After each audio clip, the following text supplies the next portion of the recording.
before that. Yeah.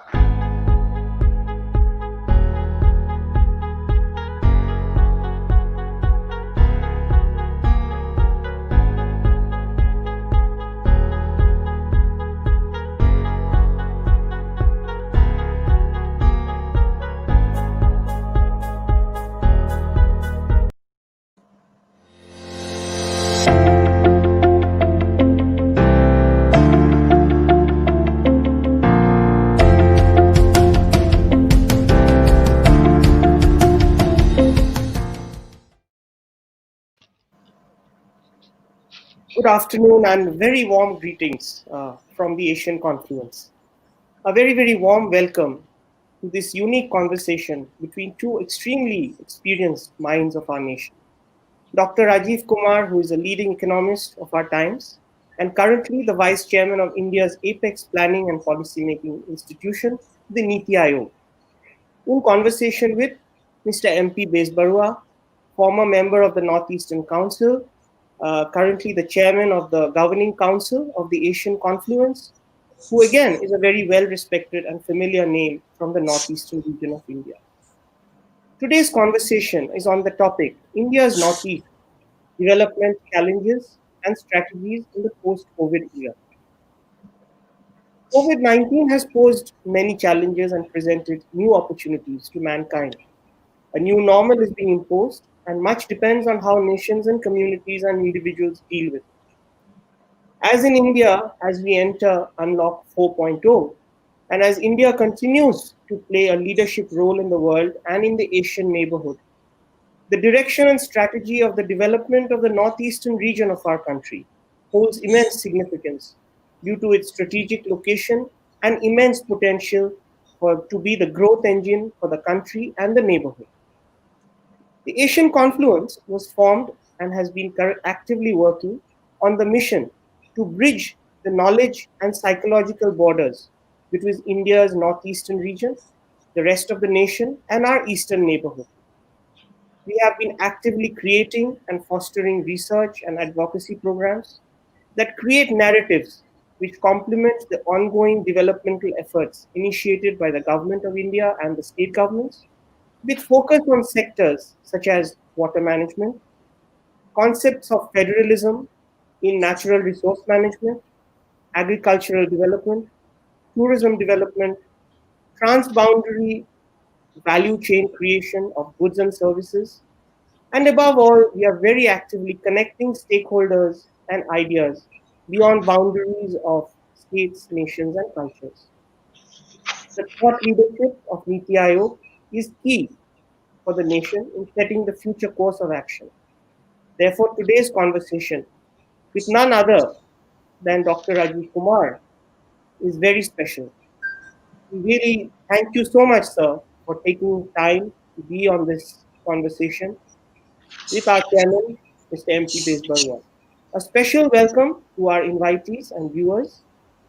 Post this conversation, there will be a short session of Q&A by some experts who are in the studio. And if time permits, we can take a few questions from the general audience. On that note, again, a warm welcome and over to you, Sir Mr. Besbarua. Thank you, Sir.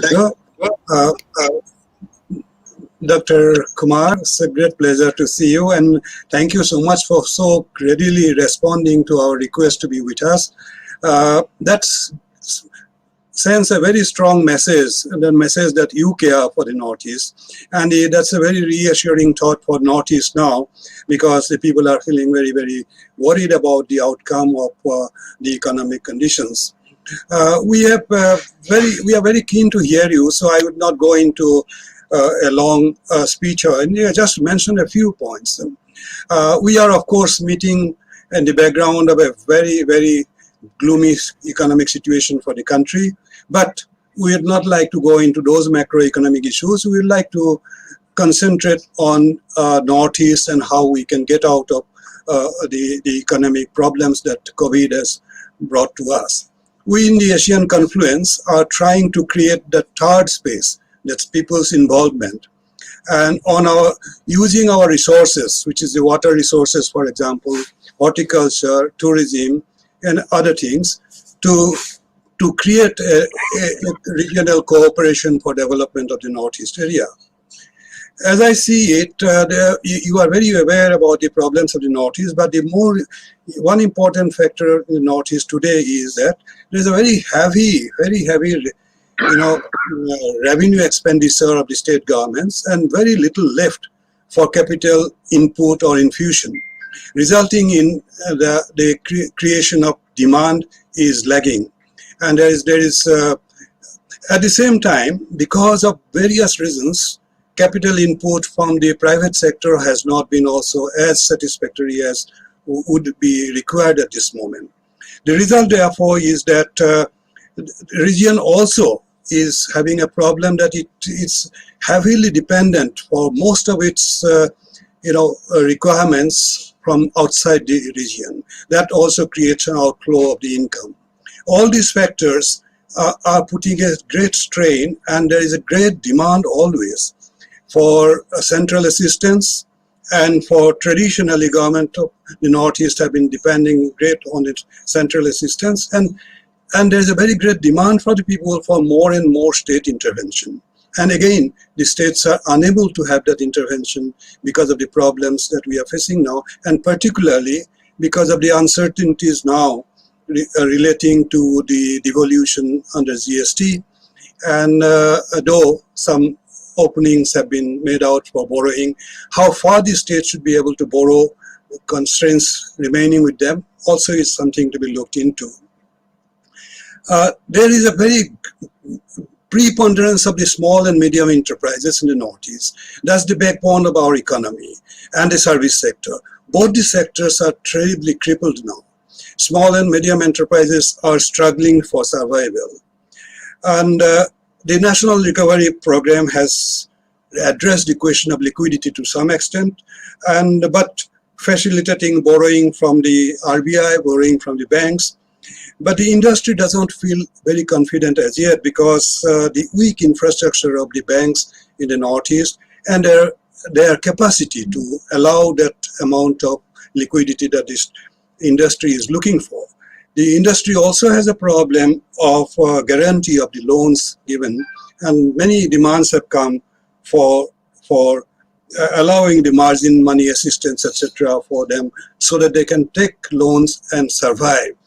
This is a situation where the state intervention is going to be very great, and to create economy. The only good lights that we have is that the creating demand is the Manrega, and also hopeful lights on the agriculture sector, that they can help in creating some amount of demand and also some amount of employment, creating thereby some assistance in the recovery.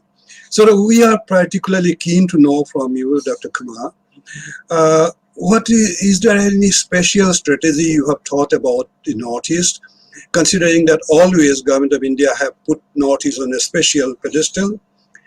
What is the role that you expect from the state governments, and have you spelled out those roles so that the states cannot say that the center has not been providing the support that we need?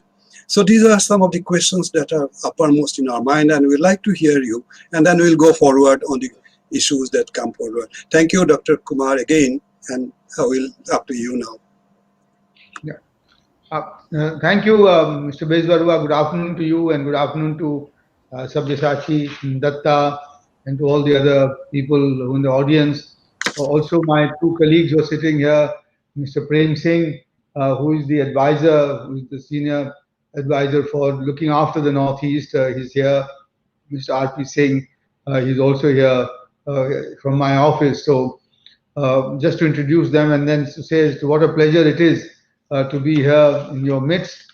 And as you said quite rightly, and I want to reiterate that my agreeing to this conversation so readily does actually express the priority that NITI Aayog places on the Northeast, but not just the NITI Aayog, but also I can assure you that the central government is also, as directed by the Honorable Prime Minister, has a very special place, has a very special priority for the development of the Northeast region.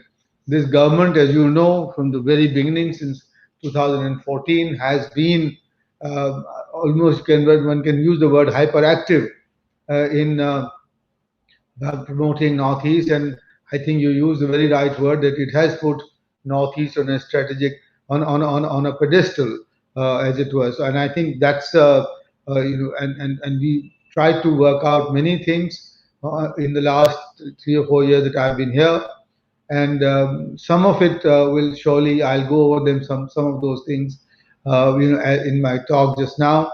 Uh, and I think they will show results very soon. I'm confident that they will show results in an accelerated development of the Northeast, all the states, and because of because of the initiatives that have been taken by NITI Aayog, by the Department of Northeast donor, and by the Prime Minister's office itself. But I mean, you're right. We are faced with the very difficult and a very unprecedented situation at the moment because of the pandemic. And I think this is something that, it has created uncertainty. It has created a lot of difficulties. It has made life very difficult for the small and medium enterprises, also for the professionals. We are well aware of that. The entire country is reeling under its negative impact. The figures that came out yesterday, of nearly 24% decline in the first quarter output, I think reflects that very much. And some people would argue that even that figure underestimates the negative impact because of all the other social and psychological problems that it has caused, and maybe also the data doesn't capture the actual impact on the small and medium enterprises, which have actually become gone under. So so I have to appeal to all of us to actually, in some sense, extend the appeal given by the Prime Minister that this is something that we have to deal with. This is something that we have to accept. And the best way to accept would be to use this time to undertake reforms, to take measures which will convert this adversity into an opportunity of sorts. I think the objective, as the Prime Minister has said, and we in Delhi, we in the central government, have been in the midst of it. We have been doing as much as we can to make sure that some measures are now taken which will make the region come out of this crisis much stronger and on a better footing to accelerate the growth process, to accelerate the employment process, to accelerate a better use of its natural resources, and and to make sure that we get sustained growth in the Northeast. And therefore, let us my remaining part of my brief talk would be divided into two. One is as to what we have done already, and therefore just to show that there are some initiatives which have been taken which will bear fruit very soon. And the second part would be some of my suggestions as to what we can now do in the Northeast to try and get over the current crisis and to make Northeast bring come to a be better prepared as it comes out of this crisis, to usher growth and to accelerate growth in the process. So, look, Mr. Bezbaru, as you would know, we had constituted the NITI Forum for the Northeast, and the two meetings were held. The first meeting was in Agartala, the second meeting was in Guwahati. They were very well, they had a huge response, they very well responded. And out of that, we had focused on 5 areas, which should be the focus of policy reforms, both in the center as well as in the states. And these 5 areas were tea, tourism, the bamboo economy, fisheries, and dairy. So the last two are agriculture, which you also referred to, In fact, the last three refer to the agricultural economy, which is still a very predominant part of the northeastern economy. And I think one should note the fact that because agriculture was included as one of the essential services under the lockdown, even under the lockdown, so it did not suffer from all the debilitating results of the lockdown, which the rest of the sectors had to, suffer. Whether it's manufacturing, industry, construction, or services, agriculture was released from that. Agriculture did not go through that, and therefore, my hope is that in the rest of the country, I have not looked at the northeastern data. My hope is that agriculture in the northeast, with its horticulture and fisheries and its bamboo, would have really done relatively well, better than and as a result of which they would have ensured that the northeast did not suffer as much as the rest of the country did, because agriculture is such a large part of the economy. Now, here I think the NITI Forum had emphasized the need for diversification of agriculture, and also for the Northeast to follow the Sikkim model, to go to the higher value addition in agriculture by either growing organic crops, going green, but also to do much more agro processing. Now, some of these initiatives we are working with the different ministries, and we are trying to push them forward. And we have now recently formed a joint working group with the Department of Northeast, NITI Aayog and DONA have formed a working group at the official level, at the working level, to push forward initiatives in these five areas, and to make sure that these ministries here in the center, as also the state governments, take the necessary steps to take these sort of sectors, dairy, fisheries, and bamboo forward, and to make sure that you get some acceleration in the growth there. Now, here I think you referred to that, and I must. But before let, but the other big initiative that we took, and I chaired that committee, was in the formation of the Northeastern Water Management Authority, the NUMA, Northeastern Water Management Authority, which will subsume the Brahmaputra board within it, and will make sure that all the hydro resources of the Northeast are all the resources are brought to fruition, so that the Northeast can become, in some sense, the provider of clean energy to the rest of the country. And many initiatives that were held back. The hope is that the formation of NUMA, which has the acceptance of all the northeastern states, because I made sure that all the chief ministers, etc., were duly consulted. A very powerful technical committee was constituted to define its terms of reference, and this bill should be passed in the coming parliament session, the monsoon session. I am assured by the Minister of Jal Shakti, Mr. Gajen Shekhawat, that this bill is ready. I had recently consulted with Mr. Rajiv Yadav, who is the current chairman of the Brahmaputra board, that this draft is all ready. It has been vetted by the Department of Law, and therefore we should see the establishment of the Northeastern Water Management Authority sooner rather than later. In my view, this will be a very big step forward in not only exploiting the water resources in an environmentally and people-friendly manner in the Northeast, which is one of the things, but also for taking all necessary steps for flood mitigation in the regions that suffer. Now, because I think that's also the other major part of dealing with the water resources. One of the things that have already happened is that the lower Subansiri project on the Assam-Arunachal border, 2,000 megawatts of clean energy, the work has finally started with the intervention of NITIS, and with NITI's intervention. We Actually, NITI Aayog intervened here and called all the government, both the governments together, and made sure that whatever necessary conditions were required were fulfilled, so that the work on this lower Subansiri has started.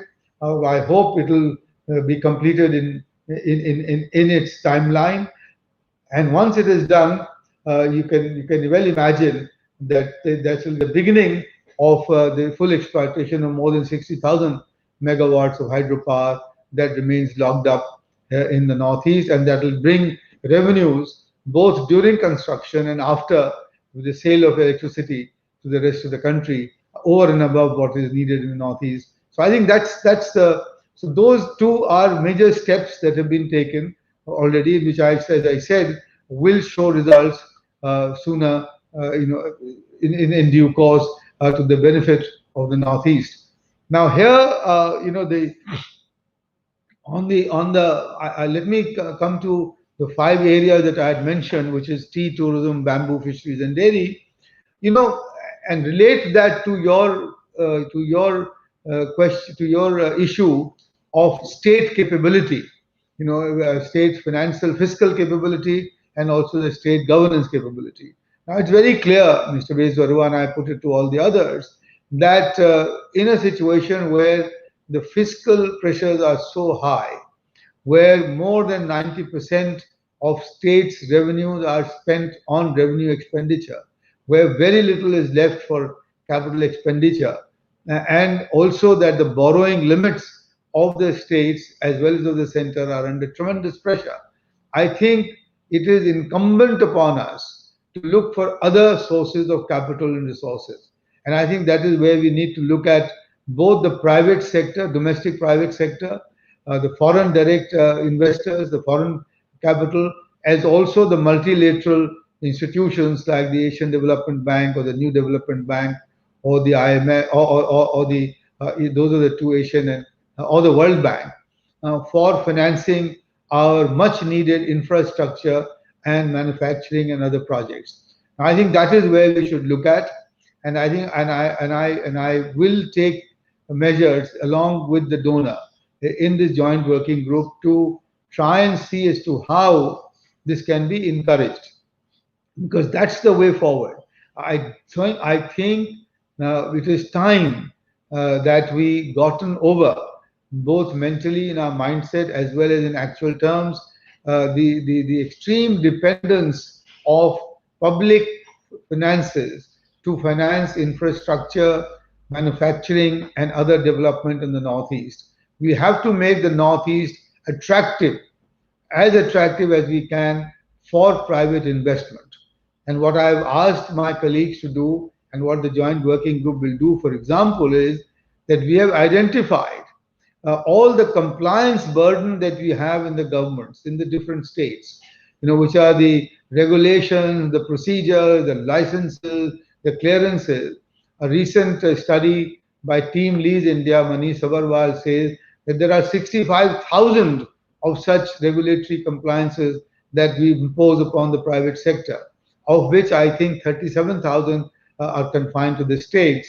So I've asked my colleagues to identify all the regulatory hurdles and procedures which remain in the Northeast, and to see as to which ones can be removed and which can be sort of cleaned up and eliminated in cooperation, in collaboration with the state governments. You will be very surprised to learn that there are still literally thousands of requirements that we impose upon the private sector, which vitiate the business climate and which make it difficult for the private sector to invest and to make and to have a clear sight of vision on how they can go. It creates uncertainties, it creates procedural hassles, and I think this is where the next NITI forum, when we meet, if as and when we meet, we must focus on this regulatory compliance burden. How to make the Northeast a much better place for attracting domestic investment from the rest of the country, as also the foreign investment from the rest of the country. I think that's the important part to make. And here I think we need to do this, during this time that we are faced with the pandemic. Because if we are able to do this, if we are able to clean up this whole cabal, whole need a whole lot range of procedural and compliance requirements, I think the Northeast will emerge from here as a region much better prepared to attract private investment, which will be the only. I repeat myself, private sector, private investment would be, in some sense, perhaps the only source of ushering growth and development in the country. Now, this is true not just of manufacturing; it would be true also of sectors like education and health and other services. In fact, just yesterday we were discussing also the fact that we must now make public-private partnership, the sort of the basis, the main focus of even developing our infrastructure, rather than the EPCs, the engineering contracts that we are very wont to give, we are very fond of giving. Now here, I think what we need to do is to make use the state government's capabilities to reduce project risk for the investor, which means that in some states like Telangana and in Andhra and other places, and the DPIIT, Department of Industrial Policy and Promotion, is also doing that, create inventories of land which is already held with the public sector enterprises and with the governments. Create an inventory of that, create a digitized map of that. I think some of it is already being done, so that all the risk associated with the acquisition of land and other such things like getting a hold of required power, electricity, etc., can be done by the government for inviting the private sector. I think that is something. So a much more active policy towards public-private sector would see us developing projects in these five sectors that I mentioned to you, that I talked about. So I think this is for example, now that's the way forward. And within that, with that approach of bringing the private and public sector together, the public sector being the facilitator and the promoter, and the private sector bringing in its capital and technology and its skills to develop these projects, I think that's the approach we need to take forward in the Northeast. If we do that, then things like our connectivity will improve. For example, the viability gap funding is there for Udan, and I think Udan 3 now is in place. And I think if we can attract more private investors, the connectivity will improve. Has to improve, because Northeast again has shown that that's one region where air connectivity perhaps is far more important, given the terrain and given the again given the distances, etc. And we need to make sure that Udan, the scheme Udan, with this viability gap funding promise, takes off much better than what it has done today. Similarly, you have the Organic Value Chain Development Mission, the Mission Organic Value Chain Development for Northeast, the MOVCD NER. It's a central sector scheme, and it's under the Ministry of Agriculture and Farmers. And here, I think again, we can't, under this scheme again, what we need to do is to bring together the private sector, which can take advantage of this. So there are several schemes which are there, and all of these have to be put together, and then seen as to how we can develop public-private partnership, both for this as well as for the infrastructure sector. Now, coming to the fiscal situation, you know the discussions that have happened in the GST Council. I don't either wish to repeat or comment on them, because these are constitutional matters. The finance minister has consulted and taken the views of all the state chief ministers. We know that the central revenues are under tremendous pressure. Even the August figure that came out today shows that we are improving, but still the GST collection is merely 88% of the same month last year, and from July it has actually not improved. So I think the revenues are something like 37% short from the target. So these are very special times. These are, because I think it'd be useful for the state governments to take the option of the window offered by the RBI, by the government to the RBI, and take the borrowing now, because I think the sooner we do, the lower the rate that we can get at this point of time, and use this borrowing not merely for revenue expenditures, which of course some of it will have to go there because the state revenues are under pressure also, but also to do some public capital expenditure, because the public capital expenditure combined with the private sector would generate the employment and the multiplier effects down the stream. My last bit is on the MSMEs and also the self-employed, because I think they are a sector which is faced with a very big deal of problems. And I think they are vulnerable. Their access to credit and technology and to markets is not the best.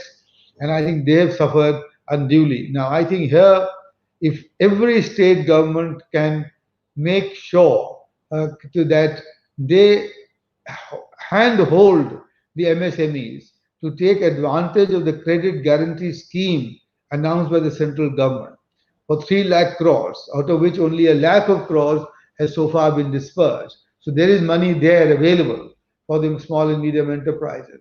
What you need is to handhold these small and medium enterprises and to take them to the bank, so that the banks who have now got a guarantee that their losses will be reimbursed by the central government have no reason not to extend the credit to the MSME. The problem is that of awareness. The problem is that of being able to, for the MSME being unable to meet the documentary requirements, some very basic micro problems. And I think this is where the state government would do well. Their small industries departments should come forward to help to work with the industry associations, the small industry associations, and spread the word that credit is available, and that credit is available at very reasonable rates, and with a time period for payment, etc. And therefore, the state government, and I'm emphasizing this, should work to facilitate the access to credit from the banks. In NITI Aayog, we are now starting to work on a similar model to Grameen Bank, of Bangladesh, which will be exclusively dedicated to lending to extending credit to small and medium enterprises. That we are working on that. We have recommended that to the Prime Minister. This has been received favorably, and we'll see. And now that bank would then work with the MSME sector also in the Northeast. Last bit is that we have tried to set up special monitoring under our SDGs, the Sustainable Development Goals for the Northeast. And I think this is something that both NITI Aayog and donors should be doing, which is to convert the so-called planning departments in the northeastern states into, if you like, into mini NITI Aayogs or into SDG monitoring units. I think that's the key, because through the SDG monitoring unit, a lot of not just data can be collected, but also we can develop initiatives to improve the SDGs conditions and for northeastern states to achieve the Agenda 2030 targets. I hope those who are listening to me will help us in taking this forward, because that, I think, again will create a capability within the northeastern state governments for better monitoring of their projects, of their expenditures, and to shift slowly to outcome-based monitoring, as we are trying to do in the central government. Well, those are some of the remarks that I wanted to make. I think I've gone on for a bit long. Thank you. Thank you for listening with patience, and I look forward to the questions that might be there. Dr. Kumar, thank you for an excellent overview. In fact, the question I had uppermost in my mind, you have already answered. If I remember in your NITI forum, when you had mentioned about those 5 areas, you had also said those 5 areas are symbolic in the sense that we can go into similar areas in future adjust. But you had also mentioned that we will have a mission approach to all these things. The accountability, we will monitor, and now I suppose what you have said about monitoring, implementation is the key, and we'll have to look into that. I'm very glad from the industry point of view about the compliances and licenses that you have mentioned. That's a very key area, but where again action has been a little slower than what could have been possible. I'm very happy that you have talked about the public-private investments. And so far as the Northeast is concerned, that brings me to one area, the opportunities available with us. The Northeast has got a very close investment relationship with Japan, as you are aware of. And the Japan government have taken up some schemes along with the government of Assam in various areas of public utilities like sewerage, etc. And there are possibilities of areas where their involvement in the private sector could be expanded, because Assam, for example, has got those petrochemical complex downstream industries possibilities which have not happened, which can be exploited by the Japanese industries for their component manufacturing and other things. Is it possible that the NITI Aayog can think of some special mission to look at how the involvement of the Japanese government and initiatives in the Northeast could be made deeper and extensive? They are given some schemes and ideas. They must have been given, but that's one area where we can go into. I would not go into the other issues, and it is really very heartening to listen to you on all these areas. If you would like to say something on this thing, then I will hear, and thereafter I'll ask for the questions. It's a very viable area, and I know, of course, of the Japanese interest in the Northeast, and therefore, and you got what you're saying makes so much eminent, rational economic sense, that you've got the feedstock, and therefore, downstream industries can be, should be generated, should be brought there. My thought simply really is, sir, that we, private investment, whether it's Japanese or Indian or wherever, or Southeast Asian, will not come unless we have taken care to improve our regulatory compliance and business environment in the Northeast. I think that's the precondition for it.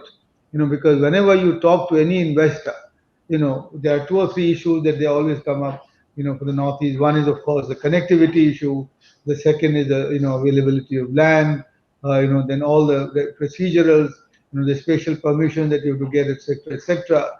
So I think what we need to do is to start, once more prepare, we've done many blueprints in the past, vision document, blueprints, etc. All of this remain at 60,000 feet. What we need to do, Mr. Bezwarwa, is to come down to the ground level and ask the investors as to what are the regulatory hassles, the procedures, the licenses, the clearances that they require, whether it is in employing labor or in getting hold of land or doing the business, carrying on business, licenses or energy, electricity, and listen to them, make a list. We have made a list already, and solve them. Because once we do that, then the private sector, whether it's Japanese or Taiwanese or Indian, would be more than willing to come. And now I know for a fact, I just give you one example, that I was speaking to the Chief Minister of Tripura, and he was very keen to do agro-processing for his pineapple products. And so therefore we put him in touch with a major pineapple processor who has also got a license from Dole. Now he's also asking similar things to be clear, but the pandemic has intervened, so that's not been able, but in the this is the time I know we should work to clean that up, to get the investors there. Yeah, I entirely agree. I entirely agree with you, and that's the main area of concern. But I will leave a thought for you without going into discussions about looking at the Northeast Industrial Promotion, Act, the revamp that completely in the light of what you have said and the experiences so far. I think that will go a long way in asking the states to have certain parameters under which they will be made accountable to do those things for the private sector. So I leave that. So since you have mentioned the last point, very important point about the agro processing, etc., let me ask the managing director of the Northeastern Neramak is here with us. If he has anything, any suggestion, any comment, quickly, very quickly, Mr. Manoj Das.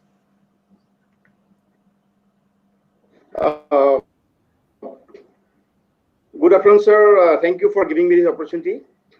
Sir, post the COVID scenario, there has been a lot of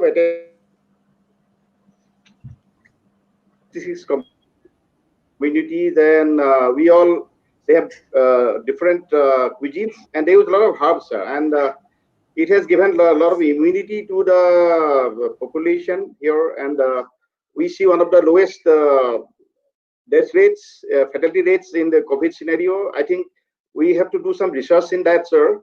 In that connection, we had a discussion with our Honorable Minister other day, and a lot of producers are there here, like jackfruit is abundance and is highly neglected. And also there is a lack of processing, storing, sorting, getting mandi system. We want to market a lot of producers, but then the infrastructure is a big challenge, sir. Then another problem is here, sir. We have been talking about this flood problem here. It's recurring every year, and there is a demand all the time to make it declare as a national problem. Is there any thought on NITI Aayog part to give any attention? What? Sir, I wanted to, because it destroys our lot of crop and other producers. What we do is that I will ask the other two persons also to if they have any questions. Then you can take all of them together, Dr. Kumar. Thank you. Since most important flood, Manoj also has mentioned, we have got Mr. Chandan Mahanta from in IIT Guwahati. He has done some lot of work on flood management, etc. And now that Dr. Kumar has given his report on the water resources management and the act is coming, if you have any suggestion, any question, very quickly. Dr. Mahanta. Dr. Kumar, sir, it was really inspiring listening to you and all your plans for the Northeast. Congratulations, and we'll be very happy to associate from IIT Guwahati. Picking from your last point, I'm so glad to tell you that from day after tomorrow, we'll be starting, I think, the first institute in that country to teach undergraduate course, BTech students, 800 students will be taught a course on SDGs. And we are going to prepare them, in the alignment of the SDGs so that they can become the future ambassador and, the leaders to take the SDG discourse, whatever activities they engage into. And I'm very proud to be one of the instructors to lead this team. My question is on NUMA. NUMA is a fantastic development, and I think we have a lot of inspiration, expectation to look up to. But I have a little point to raise here. I hope NITI Aayog plays a role so that the first task that NUMA takes up is kind of a review of all the enterprises taken in the past which have not delivered and which have failed. It's a mixed bag. We have succeeded also through Brahmaputra board, through others, but there have been a lot of gaps. The point is that many people at the local level is thinking NUMA is old wine in the new bottle, and this has to be, I think, removed from the minds of people, that it is not about only clean energy and hydropower. It's also about all these 5 areas you have specified in NITI Forum for the Northeast, that fishery to tea to tourism. I think there's a whole lot of possibility NUMA taking a lead on water skill development, because people of Assam is so familiar with water. They have grown up with water, and if we can create enterprises around water and NUMA takes a lead, an all-inclusive lead, and it creates new verticals of biodiversity and other issues on water, I think that should be the mandate, and hopefully NITI holds hand of NUMA to get there. So far the leadership have remained a bit kind of sectorized, and while there are issues of hydropower, I think we have to make a sort of all-inclusive multi-purpose water resource development scenario for NUMA. So that's more of a comment and a kind of and at IIT Guwahati we have a dozen people on water resource engineering and management. I think we'll be very happy to be involved with NUMA. We're already working together with Brahmaputra board, but we see a very good future from a sustainable water development around Brahmaputra, because that is perhaps the last freshwater frontier of the country, and we should use this water for all possible manner. Thank you, Mr. Mahanta. Actually, I may also mention here, Dr. Kumar, that Asian Confluence has a flagship program called NADI, which you may be aware of, about the collaboration with the regional governments to use the resources of the water for sustainable livelihood like tourism, agriculture, etc. And this third space, NITI Aayog may consider using in future if there is any opportunity. I would be very happy to be part of that. Now, since you have emphasized on the private investment and all, let us hear from Abhijit Sharma of the Institute of Entrepreneurs, who they have a role in creating entrepreneurship in this area. Dr. Sharma, would you very quickly raise your issues? Thank you, sir. Dr. Kumar, it's a wonderful lecture you had given, exposition touching on all aspects of the Northeast economy. Wonderful, short and sharp, and yet more impactful. Three sharp questions I would like to say, or comments. The first one you talked about, very rightly so, an area of trying to build up what you call value chains across the region. And definitely that's a lot of scope. But in terms of and how we could do it is through the cluster development. Now, cluster is this the mechanism, and we have a lot of schemes around that. I itself has been working with a lot of clusters, and so entrepreneurship can really be fostered around this. But the question is this: that while we're talking about cluster development, what happens is it's one we have in under MSME. They focus on production. We have cluster development under the agriculture, which focuses on FPO promotion. But what we are looking at it, and that's why the reason we are not being able to push the cluster is primarily because there is no holistic orientation to it. Because as you're aware, in the Northeast, we have a substantial social capital resource. Now that social capital is not being able to be harnessed because the institutional building mechanism, which can be the crucible for promoting this cluster, has not really happened. So my only element is that what NITI Aayog thinks in terms of having cluster development as a entirely comprehensive mechanism. What's your thought on that? Including institution development, production, marketing, everything put together. That is one. The second one I was saying was a new sort of a development which is happening in the entrepreneurship space in the Northeast are the startup. Very few people, but the capacity to scale up is very high. We have dealt with some of them under NEC. We have funded some of them, given some sort of a grant. But the space for these startups to grow up is lacking because of the fact that most of these are first-generation entrepreneurs. And the capital requirement, we have the seed fund, etc., at the national level, which actually, because as you know, the scales are smaller here, are not being able to access, which means that the ecosystem for taking this forward, like early startup grants of smaller amounts, are missing. So there is a missing link which we cannot push the entrepreneurs to the next level, which has a lot of potential. And like you said correctly, a lot of these could be the drivers for the economy to going forward. So that is the second thought. Any thoughts on that? And the last one is you talked about tourism. We and I had been working with a special group called adventure tourism. As you are aware, in the Northeast, youth are outward. They are much more related to not so much education required, but that more outward sportsmanship like. Now, we have dealt with some of them, about 180 or so under our incubation center. You believe about 80% of them has set up enterprises, small enterprises. We see a lot of potential, but to promote this strongly, we need to really make Northeast as an adventure tourism hub. I'm linking up to what Professor Chandan Mahanta said. So until and unless we make it a comprehensive in terms of the compliances required, the entire mechanism for industry to grow, that will not happen. So something like New Zealand, who's trying to, making Northeast as within the tourism itself as a special sort of a segment. So your thoughts on this, sir? Thank you. Thank you, Mr. Sharma. Now we come to Prabir Dey. You know Mr. Prabir Dey from RIS. He has been working on communication in the entire Act East policy in Northeast and the other areas. Since communication has been emphasized by the Vice Chairman quite prominently, Prabir, quickly, What is your experience? Do you expect anything from the NITI Aayog and Government of India to do more very quickly? Yes, Thank you very Mr. much. Pravir. Yeah, thank you very much. Congratulations to Dr. Kumar for a brilliant speech. I have, one question and just another clarification. Perhaps due to the time, Dr. Kumar could not spell out his international part of the whole narrative that he shared with us. What we know quickly that Northeast is a consumption point. Everything come there. Guwahati is the sorting center.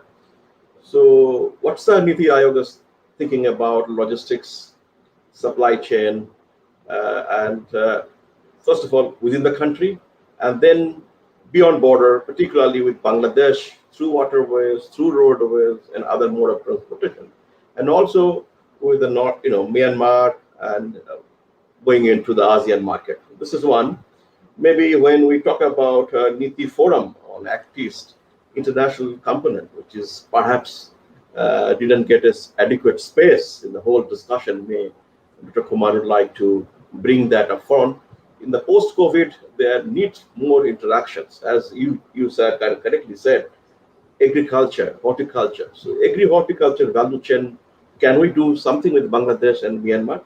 The last one, which for again, sorry, your consideration, that when you said the regulatory reform, so is the NITI Aayog going to give a guidance to the state level, to the public sector organizations, to the national agencies? If you can, a little bit tell us, instead of opening the whole thing, can we go do some kind of prioritization? It's very important for regulatory reforms. Thank you very much. Thank you, Prabir, for your very good inputs. And you have not mentioned, but this is one of the areas that we have been. I think NUMA must have addressed that one about using the rivers as transport, trade, tourism, vehicle.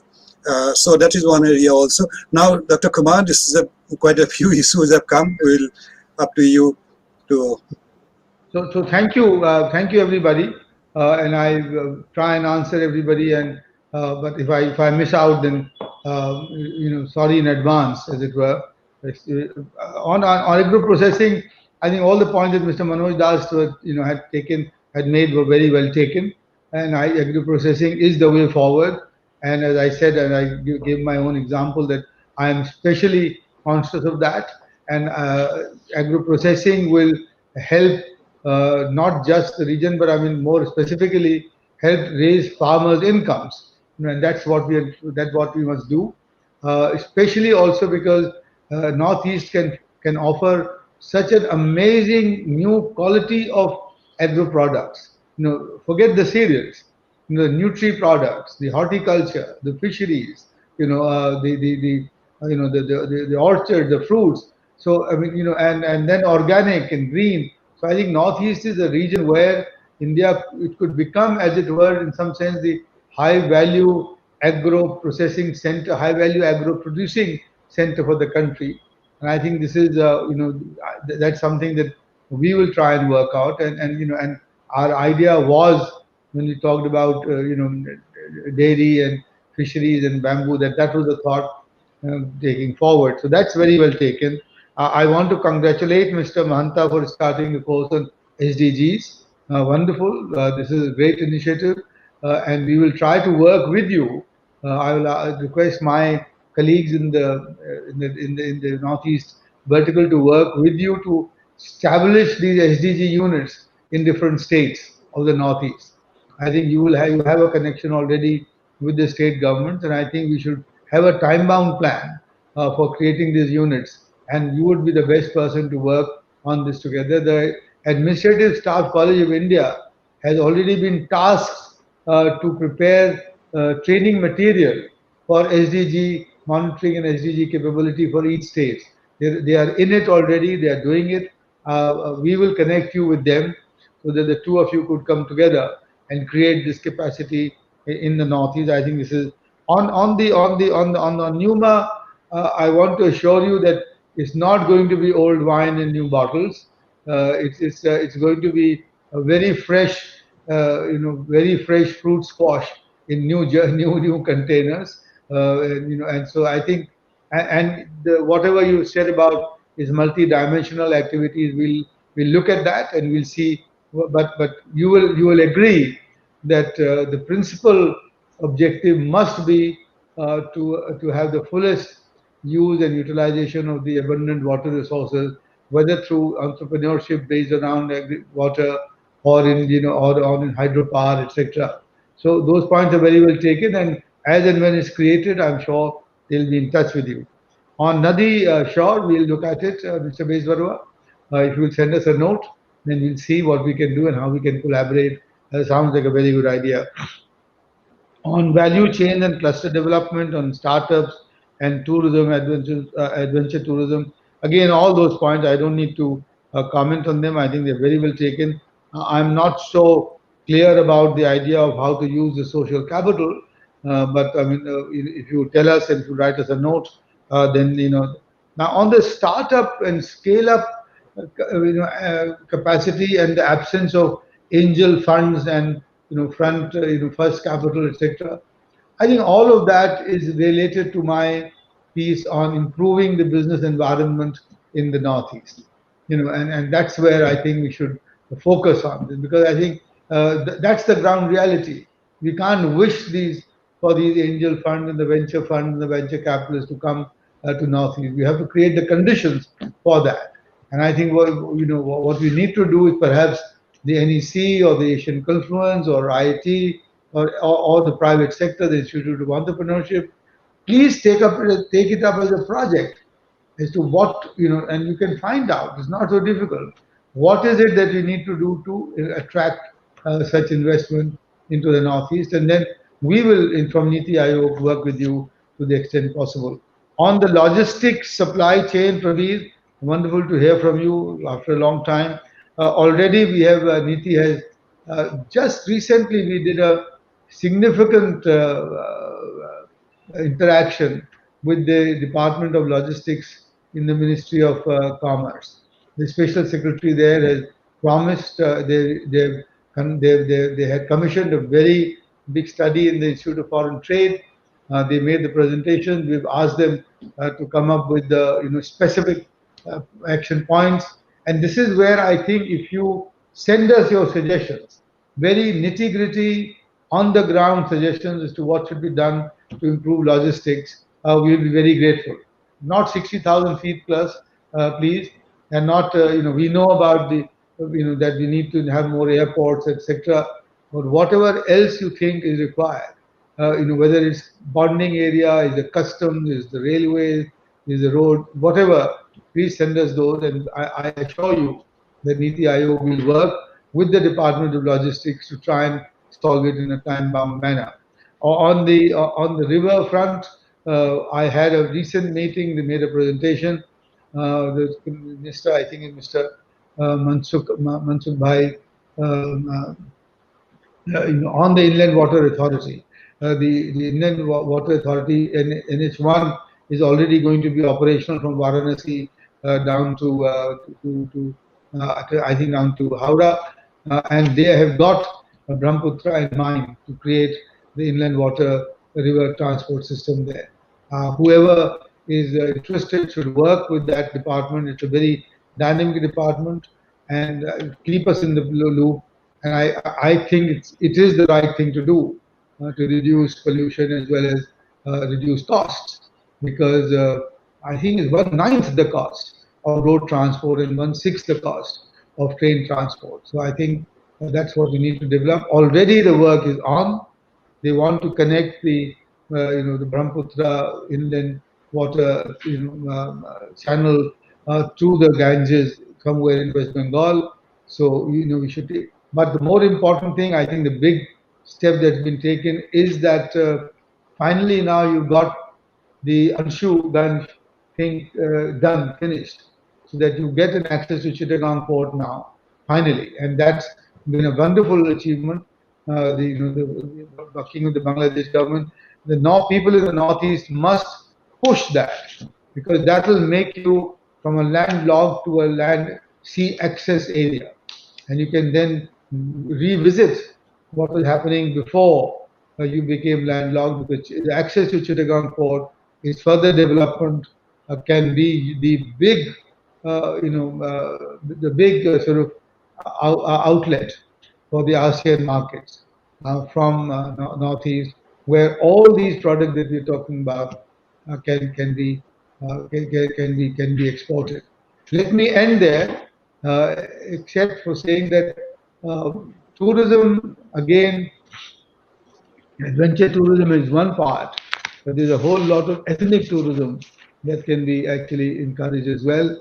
So, but it will be useful to have a combined regional plan for tourism and the way we can form it to better our will. Thank you very much. Thank you all very much. Thank you. I mean, we have come to the allotted time. Shaiba, there have been a large number of comments, questions, etc. from the participants. What we will do is that we'll combine all those comments and send to Dr. Prem Singh and Mr. Kabilan. And if there is anything there which needs to be responded, if you could give it to us, then we perhaps could utilize your comments for compiling. Shaiba, anything you would like to say? So just to say that this has been such a enlightening and wonderful conversation. Thank you very much, Dr. Rajiv Kumar, for sparing your time. We've got a lot of questions, and I don't think there's time for that. But there are questions from across all the states, actually, and I think that's telling of how important the subject and how wonderfully people have actually reacted to this particular conversation. From the Asian Confluence, we'll also be very keen to work with the newly formed NUMA and the other initiatives. And please consider us when in this nation-building effort. And thanks to all the panelists. And on that note, again, a very warm and grateful thank you from all Dr. of us. Kumar, yeah, I don't want to take more of your time. Thank you so much. Personally, I cannot say how happy we are here and the Northeast that you could come and give us such an excellent overview. I would request that this communication, I think there is a gap in communication with the Northeast in many areas. The communication could be extended or intensified, getting to the people what you have said, what you expect, would be good. I think the NEC and donor could think about how to carry that communication to the people, what you are saying today. We'll try to do from our side as it is, but there is a need for a much more greater communication. And thank you so much for all. And we expect that, hope that you'll not mind if we keep on traveling you on the development issues in future also. Thank you. Thank you, Mr. Baisgarwa. Thank you so much. Wonderful. Great to be here. Thank you. इधर बंद करो, एक बात करनी है, ये अभी वो मत हटाना, ये ऑडियो हटा दो.